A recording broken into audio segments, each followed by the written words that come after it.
আপনাদেরকে আর কি হুঁশিয়ারি দেব? আপনাদেরকে বলছি, আপনারা কিন্তু শুধু আমরা আপনাদেরকে ব্যর্থ হতে দিতে পারি না।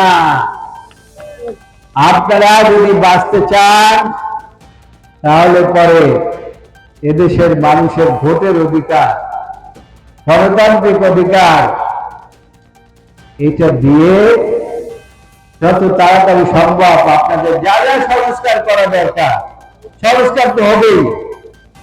তো এটা নির্বাচিত সরকার যা রেখে যাবেন সেটা তারা করবে, কিন্তু দয়া করে একটা নির্বাচন দেন। কিন্তু সেটা না দিয়ে আপনারা কয়েকদিন পর্যন্ত দেখেছেন যে একটা তাল বাহানা শুরু করেছে, কি হ্যাঁ নির্বাচন তো আমরা দেব,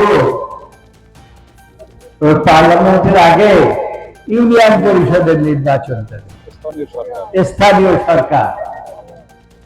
আমরা বলছি যে এইসব তাল বাহানা ছেড়ে দিয়ে পার্লামেন্টের নির্বাচন দেয়।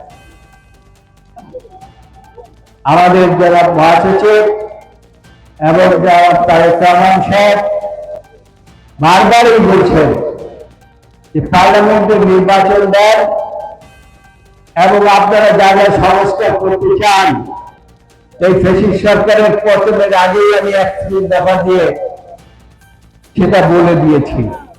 কাজে বাংলাদেশের 18 কোটি মানুষের মুখে মুখে 31 দফা আছে। নতুন নতুন শীর্ষ খবরের জন্য চ্যানেলটিকে লাইক, কমেন্টস, শেয়ার, সাবস্ক্রাইব অথবা ফলো করুন।